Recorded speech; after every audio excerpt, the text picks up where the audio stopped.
82. La vie sociale, combien de divisions? On connaît, ou non, la réponse de Staline à Laval, qui lui demandait de respecter les libertés religieuses dans son pays. Le pape, combien de divisions? Point. Il s'agissait là de compagnies et d'armements militaires. Ceci pour replacer cette citation dans son contexte original. Concernant la vie sociale, cela s'entend en matière de séparation, le morcellement des activités, des comportements, des manières d'être et de penser au quotidien. Toutes ces attitudes sont censées définir, donner du sens à l'existence. Mais ne participeraient-elles pas plutôt à l'éparpillement de ce qui constitue l'unicité de l'être, sa nature profonde? La question posée, il convient de préciser ces éléments abordés. Les divisions, quelles sont-elles? Les classes sociales, les engagements, politiques, philosophiques, religieux, les affiliations, jeux, loisirs.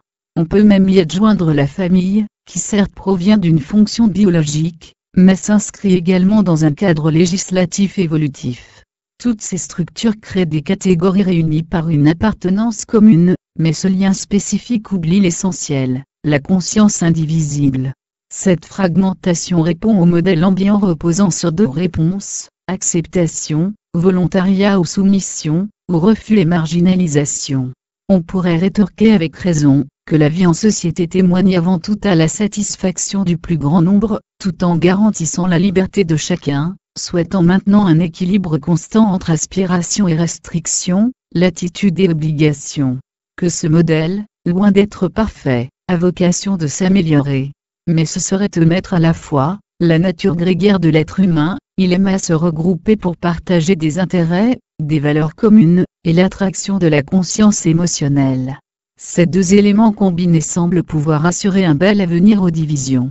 Alors, il est possible d'intégrer le modèle social, celui qui, pour l'instant, permet à la majorité des personnes d'exister, sans renoncer à l'essentiel, demeurer éveillé à cette conscience unificatrice, naturellement, sans vouloir imposer quoi que ce soit, être comme l'onde qui tranquillement se maintient, et se propage à partir d'un centre.